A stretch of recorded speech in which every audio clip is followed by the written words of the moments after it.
Hello everyone, स्वागत है आप सभी का एक बार फिर से आपके अपने चैनल एनसीईआरटी ट्यूशन अड्डा पर। तो चलिए आज हम पढ़ने वाले हैं चैप्टर नंबर 8, यूनिवर्सिटी इन डाइवर्सिटी और many in the one.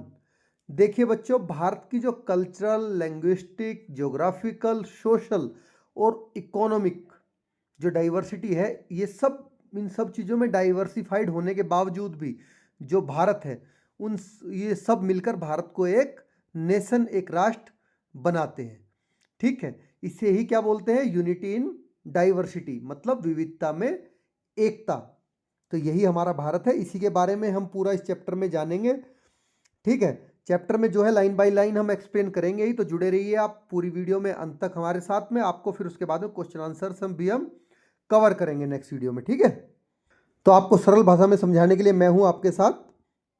O grant me my prayer that I may never lose the bliss of the touch of the one in the play of many. ये जो लाइनें लिखी हैं वे रविंद्रनाथ टैगोर जी ने लिखी हैं, जिनके बारे में आप जानते होंगे, नहीं जानते हैं तो चलिए बता दूंगा मैं। तो इसमें लिखा है, हे ईश्वर, हे गॉड, मेरी ये प्रार्थना स्वीकार करो कि मैं जो डाइवर्सिटी है, अनेकता है, उसमें एकता के स्पर्श का आनंद कभी भी न गवा सकूं, उसको कभी मिस ना करूं, ना उसको कभी लॉस करूं।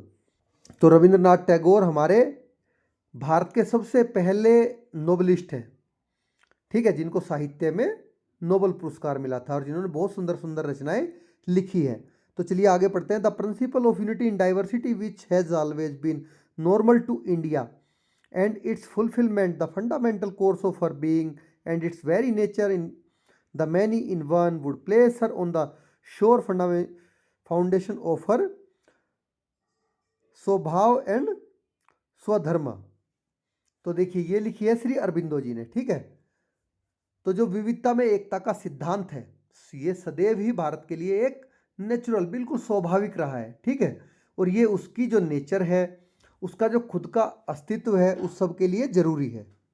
और एक में अनेक का जो यह भाव है, यही भारत को उसके जो स्वभाव है, स्वधर्म है, ठीक है, उसको उसकी सुनिश्चितता की नींव पर इसको स्थापित करेगा। क्या है उसकी नींव? स्वभाव और स्वधर्म, इन्हीं पर उसको, इस नींव पर स्थापित करेगा। चलिए अब चैप्टर हम अपना स्टार्ट करेंगे।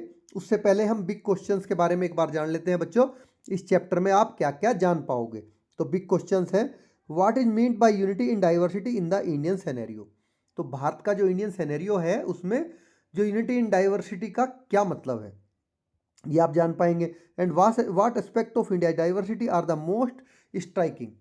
भारत की जो डाइवर्सिटी है, उसके कौन कौन से पक्ष इनमें सबसे ज़्यादा उल्लेखनीय है? मोस्ट स्ट्राइकिंग मतलब ज़्यादा उल्लेखनीय है, जिनको आप चर्चा करोगे, कर सकते हो। How do we make out the unity underlying the diversity. तो हम जो ये डाइवर्सिटी है, उसमें निहित जो यूनिटी है, उसका कैसे पता लगाते हैं? क्योंकि जब हम बोलते हैं कि यूनिटी इन डाइवर्सिटी, तो इसका हम पता कैसे लगाते हैं? चलिए इन सभी क्वेश्चंस के आंसर चैप्टर को पढ़ के आपको मिलने वाले हैं, तो बने रहिए वीडियो में अंत तक। देखिए फर्स्ट है रिच डाइवर्सिटी। रिच डाइवर्सिटी मतलब विविधता, बहुत ही समृद्ध विविधता के बारे में बात हो रही है।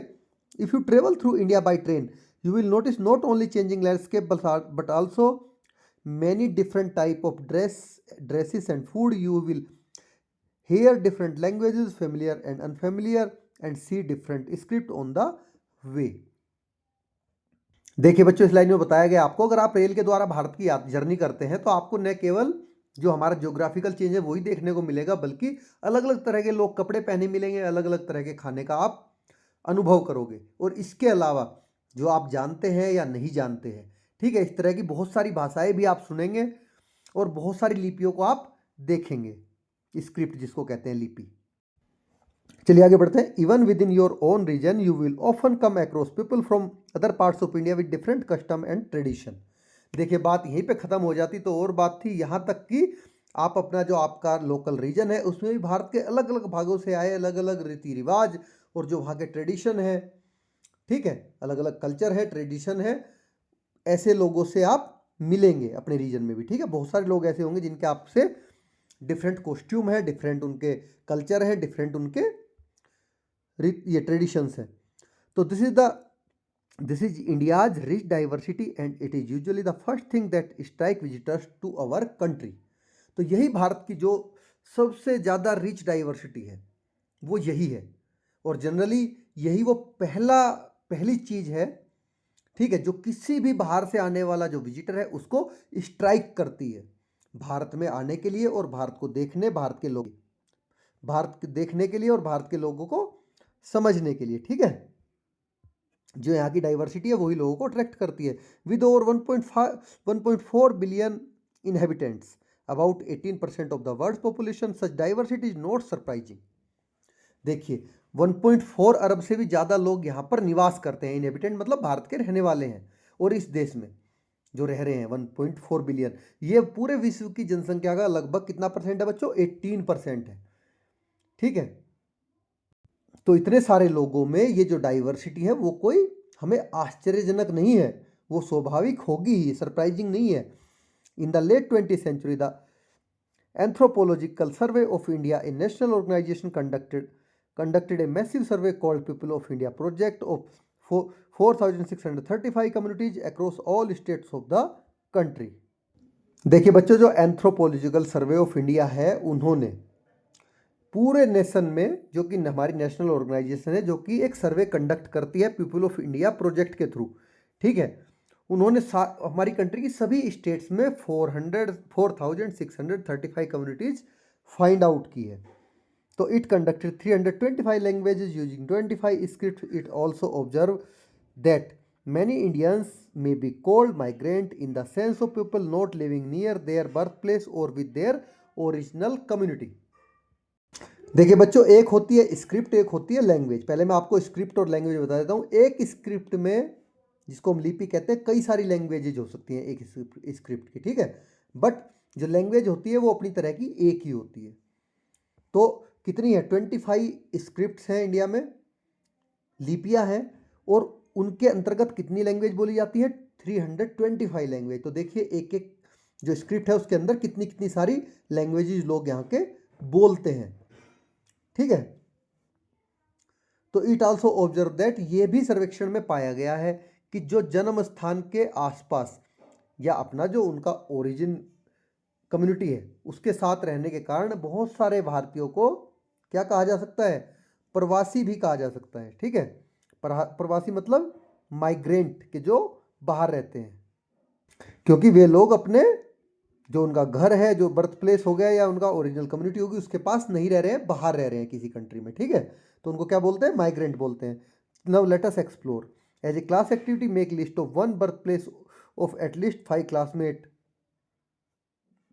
The birth place of their parent. Second, पहले क्या करना है आपको? बर्थ प्लेस करना है 5 क्लासमेट का, और उनके पेरेंट्स का बर्थ प्लेस आपको लिखना है। Second, the student mother tongue, उनकी स्टूडेंट की mother tongue and other languages known to them, और जो दूसरी भाषा जिसको वो जानते हो वो लिखनी है। Discuss the result in the term of diversity, और इसको आप as a term of diversity में इस रिजल्ट पे डिस्कस करेंगे क्लास में, ठीक है बच्चों। अब देखिए, wild diversity is Indeed beautiful. अब ये डाइवर्सिटी है वास्तव में सुंदर तो है, making sense of its not so easy, लेकिन इसका जो अर्थ है, इसकी सेंस है, वो इतनी आसान नहीं है जितनी आप समझ रहे हो। Over a century ago the British historian Vincent Smith wondered. तो देखिए एक शताब्दी से भी अधिक पहले जो ब्रिटिश ये हिस्टोरियन थे जिनका नाम था विंसेंट स्मिथ, उन्होंने बहुत ही वंडर्ड मतलब विस्मयपूर्वक होकर, वंडर्ड होकर ये कहा था कि how in the face of such bewildering diversity can a history of India be written. मतलब इस अचंभित करने वाली जो ये डाइवर्सिटी है, भारत का इतिहास किस तरह लिखा जा सकता है ऐसे भारत का, कि जिसकी डाइवर्सिटी इतनी ज़्यादा और इतना अचंभित करने वाली। The answer to the query is found in the fact that India offer unity in diversity. और इस क्वेश्चन का जो आंसर था वो इस फैक्ट में निहित था कि भारत जो है वो यूनिटी इन डाइवर्सिटी को रिप्रेजेंट करता है, शो करता है। Now what is meant by unity in diversity? अब देखिए यूनिटी इन डाइवर्सिटी का मतलब क्या है? तो how shall we perceive and express this unity और मैनी इन द वन। तो हम ये जो हमारी यूनिटी है या मैनी इन वन, अनेक, एक में अनेक को हम कैसे समझ सकते हैं और कैसे इसको हम फर्दर एक्सप्लेन करें। तो चलिए जानते हैं। To answer this question we will explore a few dimension of Indian life. इस क्वेश्चन के आंसर को हम एक्सप्लोर करने के लिए जो हमारा इंडियन लाइफ है, भारतीय जीवन है, उसके कुछ डायमेंशंस को समझने की कोशिश करेंगे। ठीक है, उनको एक्सप्लोर करेंगे हम। चलिए करते हैं इनको भी। तो बच्चों, इस डाइवर्सिटी को हम सबसे पहले यूनिटी इन डाइवर्सिटी को खाने से समझेंगे। फूड फॉर ऑल, पूरे भारत में जो भी लोग खाते हैं उससे समझने की कोशिश करते हैं। Some of you will have eaten food from different region of India. आप में से कुछ जो स्टूडेंट हैं भारत के अलग अलग जो रीजन्स हैं उनके पकवानों को खाते, आपने जरूर खाया होगा अलग अलग जगह के पकवान। ठीक है, जो भी फूड होते हैं। The number of different dishes and preparations you can taste in India must be in their thousands if not lakhs. और ये जानकर आप सरप्राइज हो जाओगे कि हमारा जो भारत देश है इसमें आप हो सकता है लाखों तरह की ना सही, लेकिन हजारों तरह के जो डिशेस हैं और प्रिपरेशंस हैं, उनका स्वाद, आप पकवान है उनका स्वाद यहाँ पर आप जरूर चख सकते हैं। हो सकता है लाख ना हो, लेकिन हजारों तरह के तो आप टेस्ट कर ही सकते हैं। Yet certain food grains are common to almost every part of country. Cereals such as rice, barley and wheat, millets such as pearl millet, sorghum, jawar, finger millet, ragi that is, and pulses such as various kind of dal and चलिए इसको पहले यहाँ तक पढ़ लेते हैं, आगे तब चलेंगे। देखिए, फिर भी कुछ ऐसे सर्टेन फूड ग्रेन है जो कि कॉमनली पूरे भारत में हर जगह लगभग हर पार्ट में यूज होते हैं। जैसे कि सीरियल में राइस हो गया, बार्ले हो गया, वीट हो गया, ठीक है, पर्ल मिलेट हो गया, बाजरा हो गया, ज्वार हो गई, रागी हो गई, पल्सेस हो गई, और इस तरह की बहुत सारे दाल, ठीक है, जो लगभग पूरे इंडिया में आप यूज होते हुए देखोगे। ठीक है, यहाँ पे खत्म हुआ। तो चलिए ऊपर चलते हैं। देखिए, आप जैसे यहाँ पर देखोगे राजमा, आपका कश्मीर में, हिमाचल में, ठीक है, ये वे प्लेसेस हैं। बच्चों, इस मैप को ध्यान से देखिए। इस मैप में आपको वे चीज़ें दिखाई गई हैं जो इंडिया के डिफरेंट डिफरेंट पार्ट में जहाँ जहाँ सबसे ज़्यादा उगाई जाती हैं। ठीक है, तो देखिए जैसे राजमा आपका ऊपर हो गया सबसे, फिर वाइट लोबिया हो गया, बासमती राइस हो गया, मसूर दाल। देखिए डिफरेंट डिफरेंट जगह पे आपको ये चीज़ें दिखेंगी, बट ये यूज पूरे ऑल ओवर द इंडिया ही होती है। ठीक है, ये क्या है, कॉमन आपके सीरियल्स हैं, कॉमन आपके अनाज हैं जो पूरे इंडिया में लगभग हर जगह यूज होते हैं। चलिए आगे बढ़ते हैं।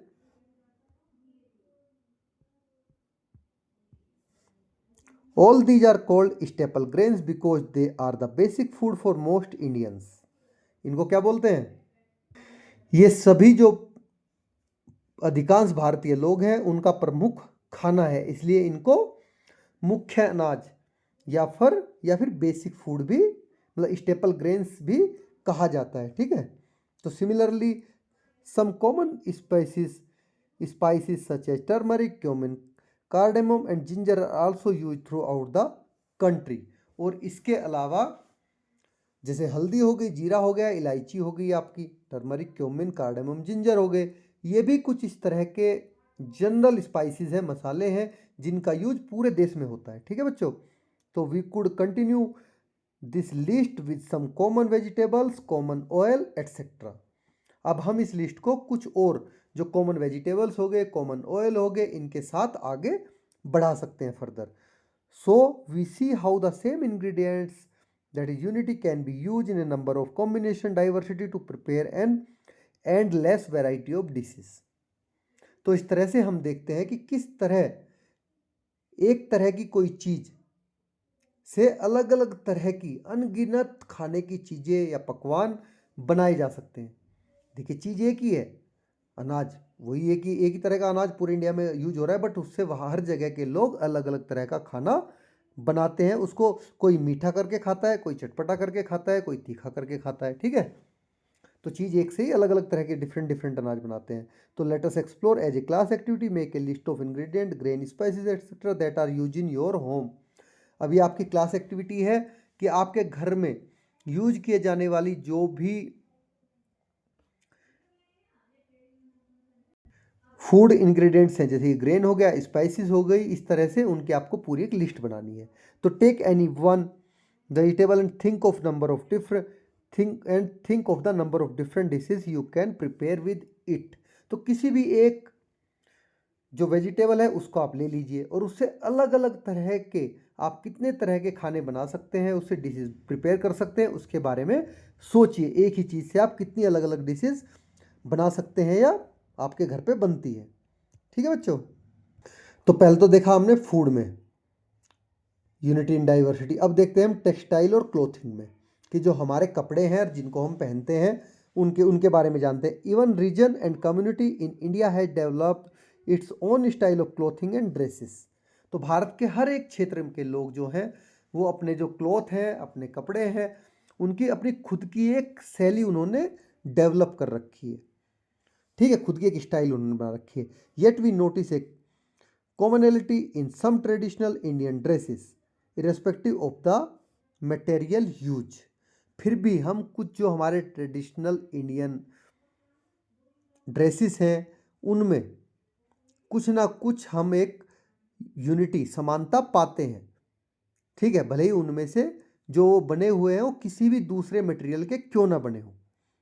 तो an obvious example is the plain length of cloth called the sari.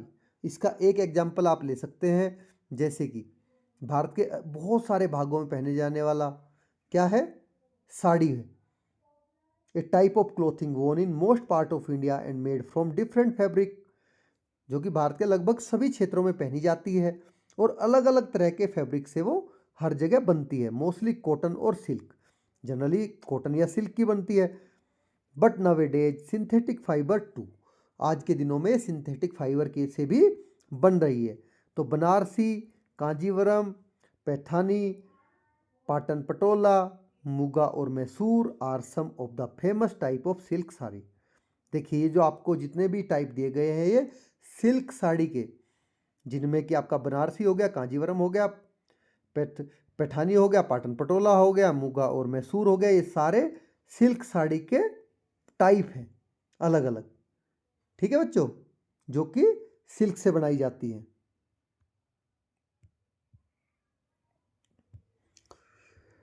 Now there are many more kind of cotton saris.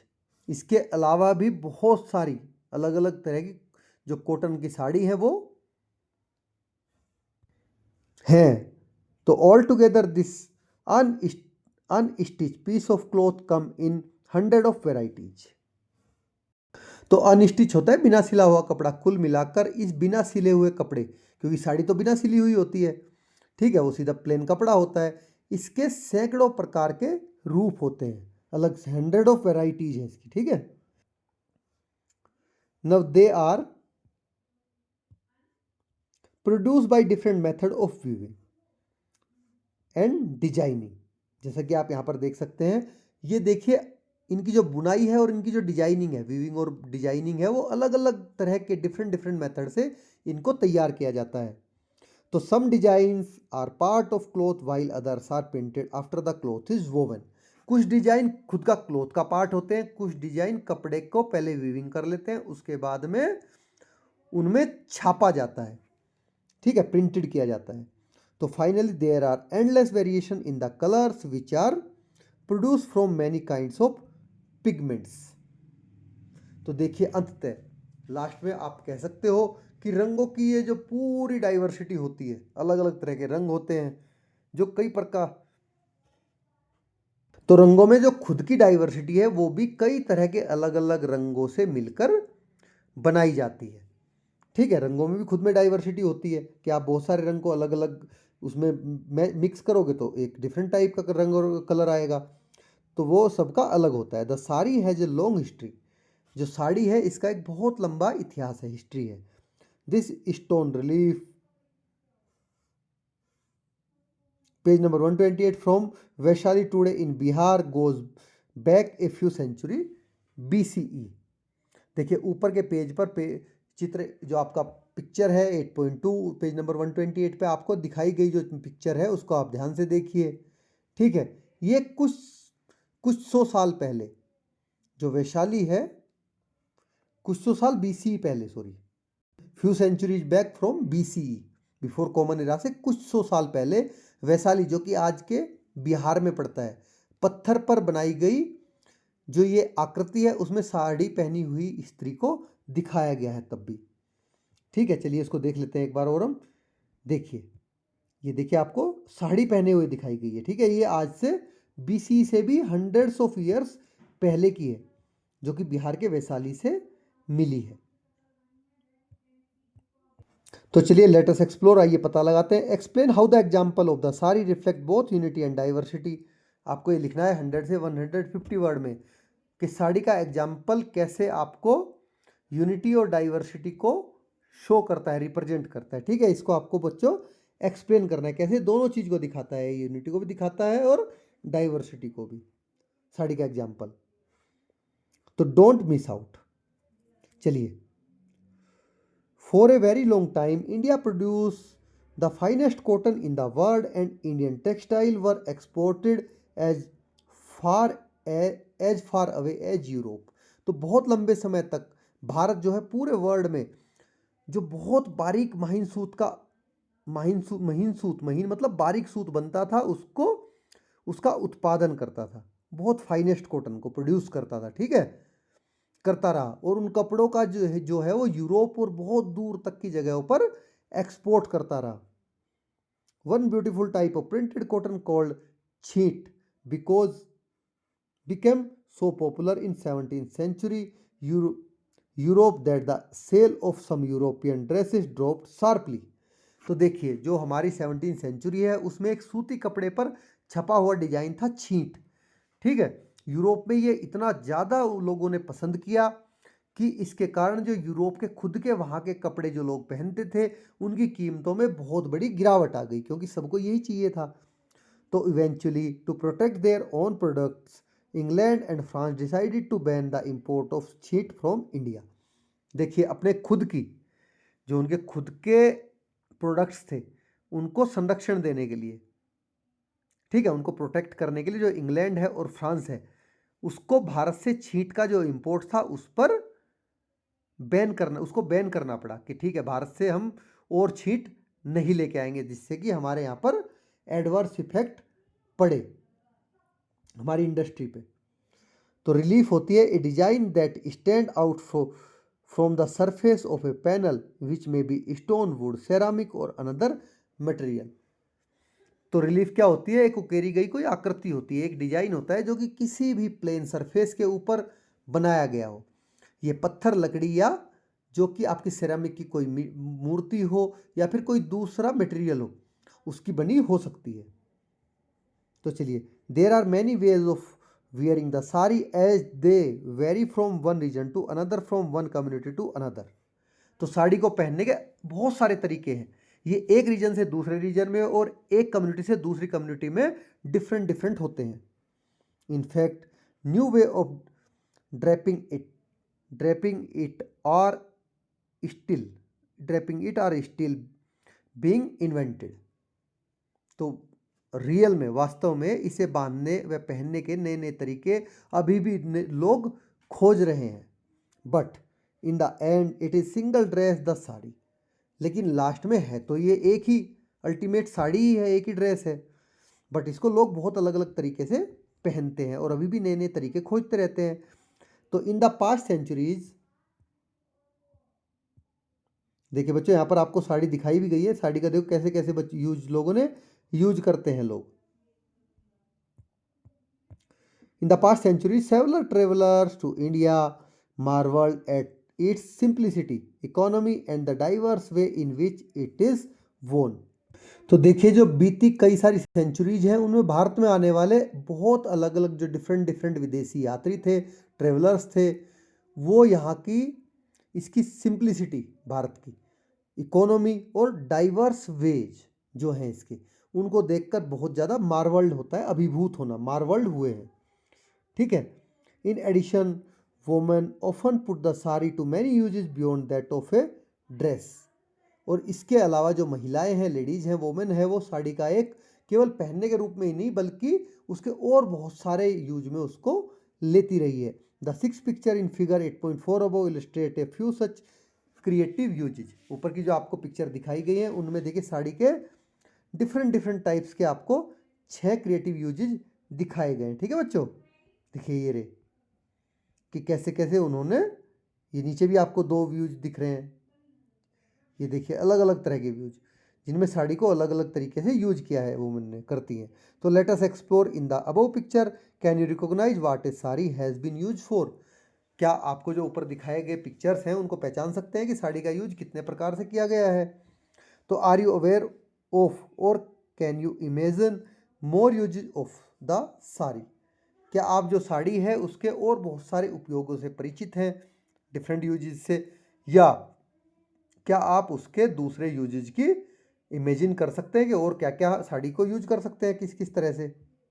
देखिए जैसे यहाँ पर पानी को, ये अनाज को धोने के लिए यूज किया जा रहा है, ठीक है। यहाँ पर उस पर सर पे रखने के लिए यूज किया जा रहा है कि सर में चुभे ना। यहाँ पर दुपट्टा बनाने के लिए, यहाँ पर आराम से घास पर लेटने के लिए भी यूज हो रही है। चलिए, following the example of the sari make a list of different style you have seen for the dhoti. तो जिस तरह से आपने साड़ी के अलग अलग रूप और उनको उपयोग यूजेज को देखा है, उसी तरह से आप जो धोती एक परिधान है जिसको धोती कहते हैं, both as regard the fabric and use dhoti can be put to. तो what conclusion can you draw. इसी तरह से जो धोती है उसके भी कपड़े और उसके जो यूजेज हैं उसको ध्यान में रखते हुए उसके भी आपको डिफरेंट डिफरेंट जो उसके यूजेज हैं, उसके जो डिफरेंट डिफरेंट रूप हैं उनके बारे में बताना है। ठीक है, तो what conclusion can you draw. अब इस सब से आपको क्या समझ में आया कि देखिए जो धोती है या साड़ी है उसको कितनी तरीके से यहाँ के लोग यूज में लेते हैं और कितने अलग डिफरेंट डिफरेंट तरीके से पहनते हैं। तो festivals ग्लोर।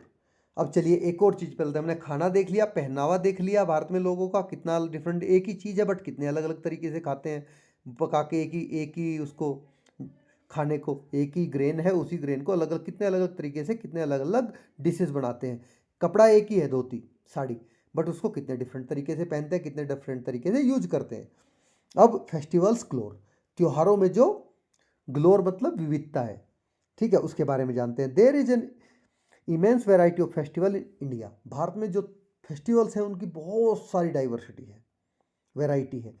You may have noticed that a few common ones are celebrated across India almost the same time through they have different names. तो आपने ये खुद देखा होगा कि कुछ त्योहार एक ही टाइम पर पूरे इंडिया में मनाए जाते हैं, हालांकि उनके नाम हर जगह अलग अलग होते हैं। ठीक है, त्योहारों से भरे हुए आप कैलेंडर भी अपने घर में देख सकते हैं। कैलेंडर में आपको हर दिन कोई ना कोई त्योहार हर कोई किसी ना किसी रीजन का देखने को मिलेगा, अगर आपको लोकल कैलेंडर ना हो के इंडियन कैलेंडर है। ठीक है, तो we will take just one example. चलिए अब हम एक एग्जाम्पल इसका ले लेते हैं, मकर संक्रांति, जो कि मकर संक्रांति है, which mark the beginning of the harvest season in many parts of India और इंडिया ऑन और अराउंड जनवरी 14। तो देखिए जो मकर संक्रांति है 14 जनवरी के आसपास ही भारत में मनाए जाने वाला एक फेस्टिवल है। और ये जो फेस्टिवल है ये भारत में अलग अलग डिफरेंट डिफरेंट रीजन्स में जो फसलों की कटाई है उसका सूचक है। ठीक है बच्चों, the map shows the different name of similar festival across India about the same date. देखिए यहाँ पर मकर संक्रांति को लोग अलग अलग तरह से अलग अलग डेट में थोड़ा बहुत फर्क करके डिफरेंट नाम से कैसे मनाते हैं। तो देखिए यहाँ पर क्या क्या कहा जाता है मकर संक्रांति को। सेंट्रल रीजन में मकर संक्रांति कहते हैं, गुजरात में, महाराष्ट्र में मकर संक्रांति होती है, यहाँ पर मकरा संक्रमणा हो जाती है, इसमें कर्नाटक में, केरल में मकर विलाकू हो जाती है, पोंगल हो जाता है आपका तमिलनाडु में, आंध्रा में हो जाता है पेड्डा पंडुगा, उड़ीसा में मकर संक्रांति, उड़ीसा बंगाल में, और उड़ीसा में बंगाल में आपका हो गया पौष संक्रांति, और माघ बिहू होता है आपका असम में, आपने पढ़ा भी है, और खिचड़ी पर्व मनाया जाता है उत्तराखंड में।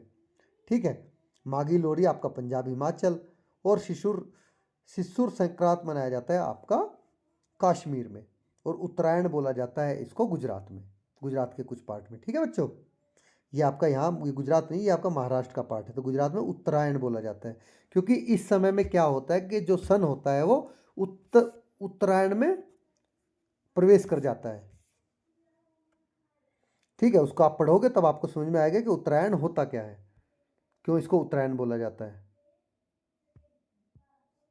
उत्तरायण का मतलब होता है, मैं बता देता हूँ आपको, कि सन की जो रेज है वो अर्थ के जो नदन हेमिस्फीयर है उस पर अब गर्मी पड़ने वाली है, उस पर ज़्यादा सनरेज रहेगी। ठीक है, तो अब आपकी अर्थ क्या उत्तरायण हो गई सन आपका। तो अब अर्थ के आपके यहाँ से इसके बाद से धीरे धीरे गर्मी स्टार्ट हो जाती है। तो let us explore what is your favourite festival and how it is celebrated in your region. आपको अपना सबसे जो फेवरेट फेस्टिवल है उसको कौन सा है ये बताना है, और आपके रीजन में इसको किस तरह से मनाया जाता है। Do you know whether it is celebrated in many other parts of India may be under a different name. क्या आप जानते हैं कि भारत के किसी दूसरे डिफरेंट पार्ट में भी इसको दूसरे नाम से मनाया जाता है क्या। ठीक है, क्या आपको ये पता है। और during October to November many major festival take place in India. अक्टूबर से नवंबर का जो महीना होता है भारत में बहुत सारे डिफरेंट फेस्टिवल्स मनाए जाते हैं। Make a list of few main ones and their various name in different parts of the country. तो उनमें से कुछ जो मेन फेस्टिवल्स हैं देश के अलग अलग भागों में, जिन्हें हम अलग अलग डिफरेंट नाम से बुलाते हैं, उनकी आपको एक लिस्ट बनानी है जो कि अक्टूबर से नवंबर में पड़ते हैं। तो ये देखिए, ये हो गया बच्चों आपका फेस्टिवल का, कि फेस्टिवल एक ही है बट हर अलग अलग जगह पर अलग अलग तरीके और अलग अलग नाम से इसको मनाया जाता है। तो चलिए बच्चों, एन एपिक स्प्रेड। एपिक होता है महाकाव्य, कोई बहुत बड़ा काव्य जो लिखा गया। एक तो काव्य होते हैं छोटे छोटे काव्य ग्रंथ हो गए, जो बहुत बड़ा हो उसको महाकाव्य कह देते हैं। उसका स्प्रेड मतलब विस्तार, किस तरह से वो फैला है। तो literature offer an author fine illustration of unity in diversity. तो जो हमारा ये लिटरेचर है वो भी यूनिटी, ये डाइवर्सिटी में यूनिवर्सिटी का एक ये डाइवर्सिटी में यूनिटी का एक बहुत ही अच्छा एग्जाम्पल है। ठीक है, Indian literatures are extremely diverse and among the most abundant in the world. जो हमारे इंडियन लिटरेचर है बहुत ही ज़्यादा विविध हैं, डाइवर्स हैं, और विश्व के सबसे जो धनी लिटरेचर हैं उनमें से एक है। एबंडेंट मतलब बहुत धनी, कि बहुत ज़्यादा यहाँ पर हमारे पास लिटरेचर है। तो over centuries despite differences in language techniques etcetera they have shared important themes and concerns. तो उनकी जो लैंग्वेज हो गई, उनकी जो टेक्निक हो गई लिखने की, ठीक है, उसमें अंतर होने के बाद भी सदियों से, बहुत सेंचुरीज से भारत की जो इंडियन लिटरेचर है उसने वर्ल्ड में जो इंपॉर्टेंट थीम्स हैं और कंसर्न्स हैं उन पर कंसर्न्स को साझा किया है, उनके बारे में सोचा है। तो who has not heard of the Panchatantra for example. तो एग्जाम्पल के लिए पंचतंत्र के बारे में किसने नहीं सुना है, सबने सुना है। This collection of delightful stories with animals as the main characters teaches us important life skill. तो इस पूरी जो ये पंचतंत्र की कहानियाँ हैं इसमें मेन कैरेक्टर के रूप में जो हमारे एनिमल्स हैं उनके मीडियम से बहुत ही सुंदर सुंदर मनोरंजन कथाएं, आपको कथाओं का पूरा ये क्या है, कलेक्शन है। ठीक है, जो कि बहुत ही इंपॉर्टेंट जो हमारा लाइफ स्किल्स हैं वो हमें सिखाता है। The original Sanskrit text is at least 2200 years old but its stories have been adapted in almost every Indian language. तो इसका जो ओरिजिनल संस्कृत में टेक्स्ट लिखा हुआ है वो लगभग आज से 2200 साल पुराना है, लेकिन इसका जो अभी के टाइम में आपको इसका जो ट्रांसलेशन है वो लगभग हर इंडियन लैंग्वेजेज में किया जा चुका है आज के टाइम में। ठीक है, in fact they have travelled well beyond India and the way to South East Asia, the Arab world of and Europe, inspiring new collections of stories on the way. It is estimated that about 200 adaptations of the Panchtantra exist in more than 50 languages. तो वास्तव में जो भारत से बाहर, जैसे कि आपका south East Asia हो गया, ठीक है, अरब कंट्रीज हो गई, यूरोप हो गया, वहाँ पर भी पंचतंत्र की कहानियाँ लोग पढ़ते हैं, वहाँ पर भी ये पढ़ी जाती हैं। और ऐसा मानना है कि जो ये पंचतंत्र है इसके 50 से भी ज़्यादा लैंग्वेजेज में, 200 से भी अधिक जो एडेप्शंस हैं, रूपांतरण है, वो अवेलेबल है। ठीक है, तो this illustration illustrates how one collection of stories has become many. तो ये हमें शो करता है कि किस तरह से एक ही कहानियों का पूरा एक जो गट्ठर है, संग्रह है, लेखा जोखा है, वो एक से अनेक लैंग्वेजेस में किस तरह से चेंज हो गया। तो पंचतंत्र है तो एक ही कहानी, बट देखिए वो कितनी अलग अलग डिफरेंट लैंग्वेजेस में लिखी गई है। तो दिस इलस्ट्रेट, ये तो हमारा हो ही गया था। The most striking case however is that of India two epic, the Ramayana and the Mahabharata. और इसके अलावा भारत के जो सबसे ज़्यादा प्रभावशाली, मोस्ट स्ट्राइकिंग जो दो इंडियन एपिक हैं, भारत के महाकाव्य हैं, वे रामायण और महाभारत हैं। ठीक है, तो एपिक होता है a long poem generally narrative the adventure of heroes and other great figure of the past. Epic क्या होती है? महाकाव्य होता है जनरली, ये एक बहुत बड़ी पोएम होती है जो कि पास्ट के जो महान नायक हुए हैं, हीरोज हुए हैं और योद्धा हुए हैं, उनकी कथाओं का वर्णन करती है। ठीक है, उनकी कथा हमें बताती है। तो these two long Sanskrit poem which together might fill some 7,000 pages in their original version, narrate the stories of heroes who fought, re-established dharma। तो अपने जो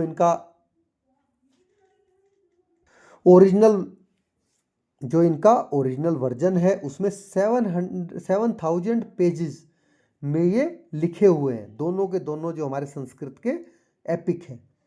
ठीक है, जिनमें जो हीरो होता है उसको धर्म की पुनर्स्थापना के लिए वो युद्ध करता है। ठीक है, धर्म को रिस्टेब्लिश करने के लिए। In the Mahabharata the Pandavas and Krishna's help fight their own cousin the Kauravas to recover their kingdom. तो देखिए महाभारत में क्या होता है कि महाभारत में जो पांडव हैं और श्री कृष्ण की मदद से अपने कजिन्स भाई जो कि कौरव हैं, उनसे अपने राज्य को प्राप्त करने के लिए युद्ध करते हैं। ठीक है, in the Ramayana Rama with the help of his brother Lakshmana and the Hanuman defeat the demon Ravana. तो रामायण में भी भगवान श्री राम है जो अपने भाई लक्ष्मण और हनुमान की मदद से राक्षस जो रावण है उसको हराते हैं। ठीक है, उसको मारते हैं। Who had kidnap his wife Sita, जिन्होंने उनकी पत्नी सीता को किडनैप किया था। These stories contain many shorter ones that focus on values and constantly ask question about what is right and what is wrong. तो ये जो आपकी स्टोरीज है इनमें कई और बहुत सारी छोटी छोटी स्टोरीज भी हैं जो कि ह्यूमन लाइफ की वैल्यूज पर फोकस करती हैं और कंटिन्यूअस क्वेश्चन पूछती हैं कि what is true and what is right और व्हाट इज रॉन्ग, सही क्या है और गलत क्या है। ये क्वेश्चन इनमें बार बार लगातार सामने आता है कि क्या सही है क्या गलत है। तो देखिए यहाँ पर आपको एक पेंटिंग दिख रही होगी बच्चों। तो ये painting depicting a major episode from Ramayana 18th century Himachal Pradesh. 18th century में हिमाचल प्रदेश में जो रामायण हुई थी, रामायण के कुछ ये जो प्रसंग है इसमें दिखाए गए हैं। जैसे कि जो रावण है सीता माता को हरण करके लेके जाता है, देखिए यहाँ से लेके अपने यान में बैठ जाता है। ठीक है,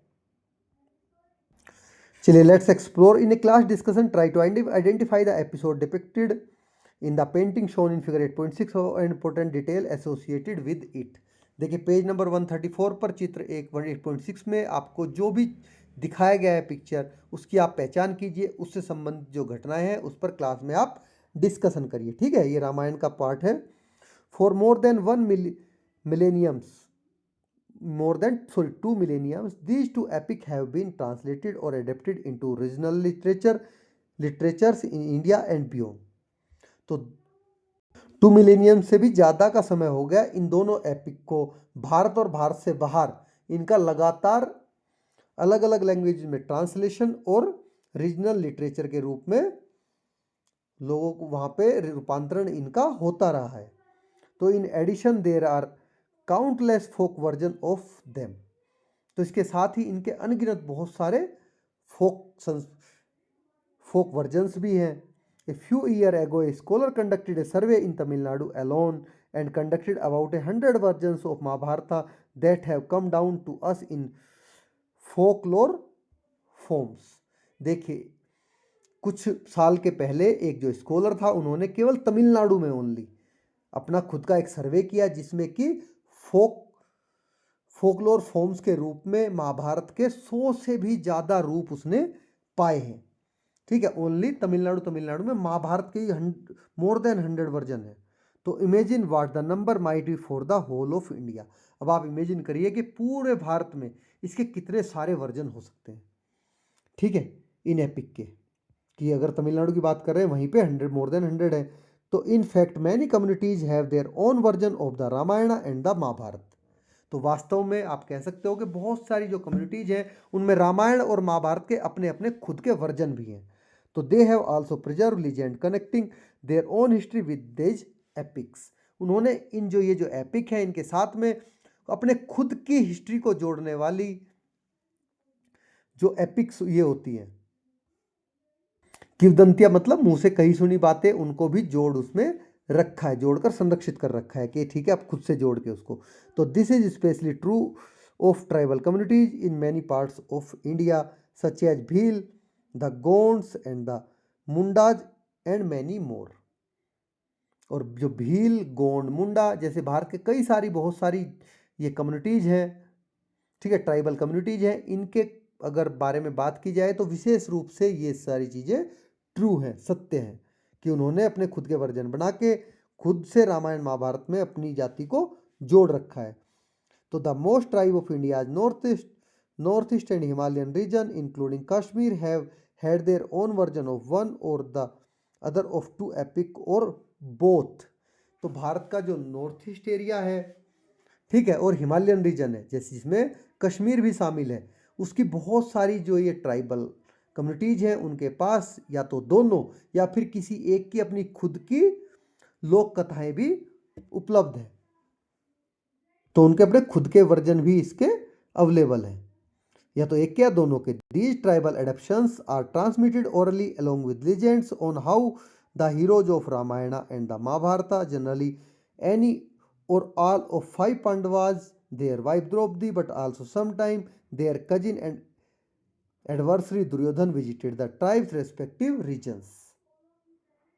तो देखिए ये जितने भी ट्राइबल एडेप्शंस हैं ये सारे के सारे ओरली ट्रांसमिट किए गए हैं, ठीक है, मौखिक रूप से। ओरली मतलब एक दूसरे से बताने से। तो इनके साथ ही ये जो किंवदंती है, इसको वो क्या बोलते हैं, किंवदंती बोलते हैं, लेजेंड जो मुंह से बोला गया हो।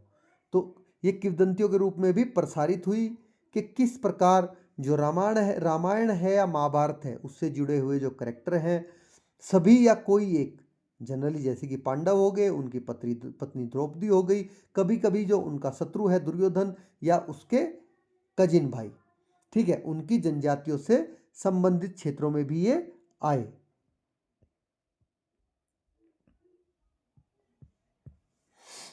The anthropologist K.S. Singh directed the People of India project we referred to earlier. देखिए जो भारत के एंथ्रोपोलॉजिस्ट होता है, मानव विज्ञानी जो एंथ्रोपोलॉजिस्ट हैं K.S. सिंह, उनके द्वारा जो डायरेक्टेड है भारत के लोग, द पीपल या पीपल ऑफ इंडिया, ये जो परियोजना है, ये जो पूरे का पूरा प्रोजेक्ट है जिसका हमने पेज नंबर 126 पर जिक्र भी किया है, में वे क्या कर रहे हैं।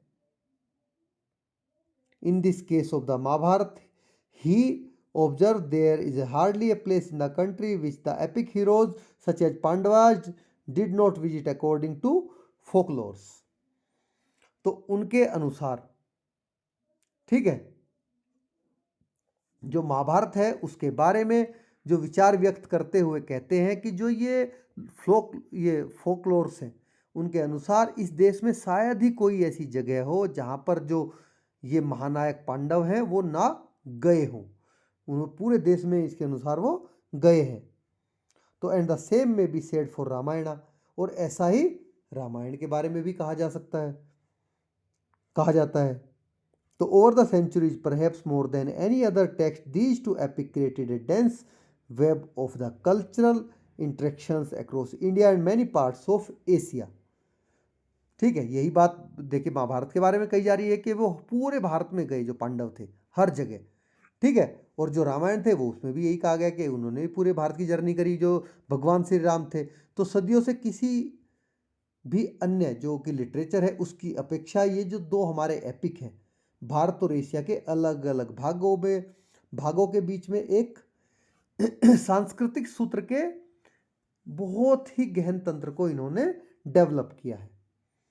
ठीक है, कल्चरल इंटरेक्शन को डेवलप कर रखा है इन्होंने इंडिया और एशिया के बीच में।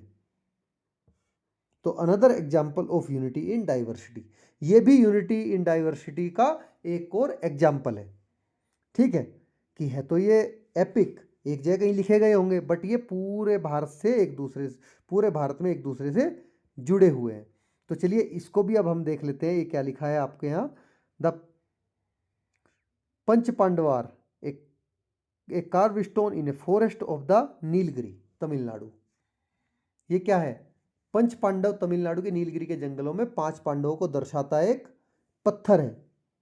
ठीक है, डेपिक्टिंग द 5 पांडवाज ब्रदर, जो 5 पांडव भाई थे उनको एक पत्थर पर दर्शाया गया है। The shrine containing this stone is maintained by Arula tribal to commemorate the Pandavas passing through the area।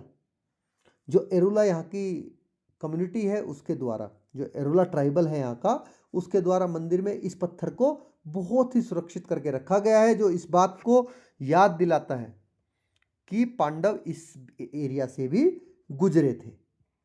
ठीक है बच्चों, तो हमारी महाभारत रामायण भी हमारे पूरे इंडिया में अलग अलग तरह से अवेलेबल है, हर एक की अपनी लोकल लैंग्वेज में। तो ये भी यूनिटी इन डाइवर्सिटी को शो करता है हमारा literature. To further illustrate the theme of this chapter we would have continued our journey and turn to more facets of Indian culture.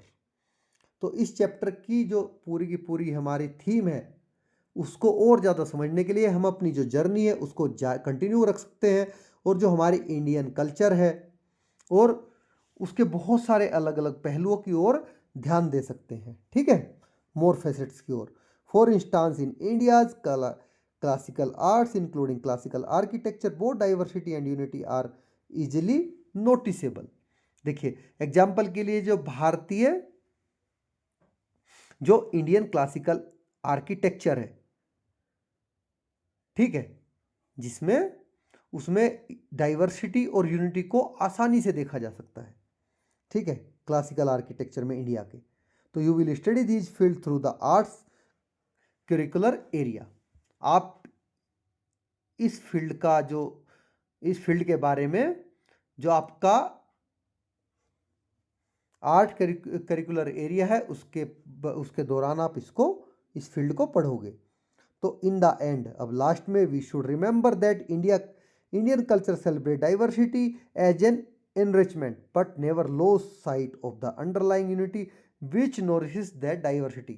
तो लास्ट में हम ये याद रखना चाहिए कि जो हमारी इंडियन कल्चर है, इंडियन कल्चरल डाइवर्सिटी है, ठीक है, उसको संपन्नता के रूप में ये क्या करती है, प्रचारित करती है कि हमारी इंडियन डाइवर्सिटी बहुत संपन्न है। लेकिन इसके साथ ही जो डाइवर्सिटी को नोरिश करने वाली, इसके अंदर जुड़ी हुई एकता है, उसको भी दृष्टि से ये कहीं भी गायब नहीं होने देती है। ठीक है, नेवर लॉस साइट, कहीं भी उस दृष्टि से ये एकता को, डाइवर्सिटी तो दिखाती है लेकिन उसमें एकता को कहीं भी गायब होने नहीं देती, उसके साथ साथ एकता भी ये शो करती है। तो चलिए बच्चों, बिफोर वी मूव ऑन, आगे बढ़ने से पहले हम एक बार और पढ़ लेते। चैप्टर में हमने क्या पढ़ा? India offer immense diversity in its landscape, people, language, dresses, food, festival and customs. तो भारत में अलग अलग तरह के जो आपको सीन है, लैंडस्केप्स हैं, वहाँ की लैंग्वेजेस हैं। ठीक है,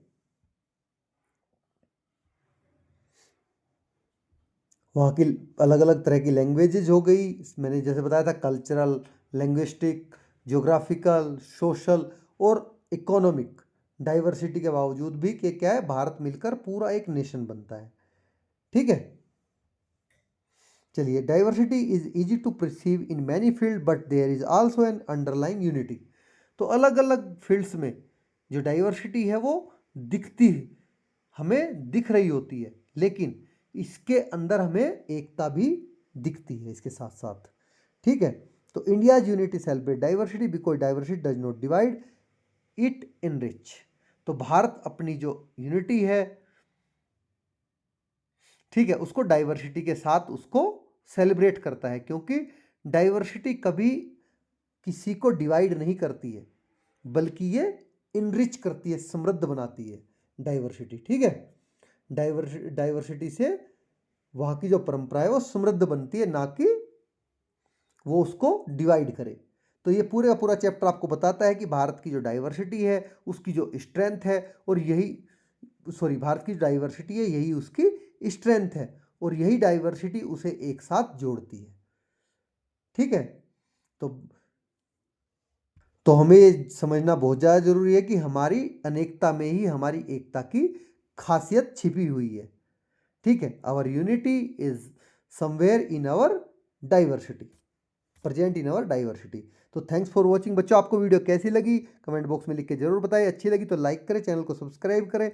मिलते हैं नेक्स्ट वीडियो में, जिसमें आपका क्वेश्चन आंसर्स ये और जो बिग क्वेश्चन स्टार्टिंग में पूछे गए और जो आपका प्रोजेक्ट है, इस सबको कवर करके आपको 1 बाय 1 एक्सप्लेनेशन देंगे। इसके लिए आपको चैनल को, अगर आप सब्सक्राइब नहीं किया है तो चैनल को सब्सक्राइब कर लीजिए। वीडियो अच्छी लगी तो लाइक करें, चैनल को सब्सक्राइब करें और अपने दोस्तों के साथ में शेयर जरूर करें। Thanks for watching.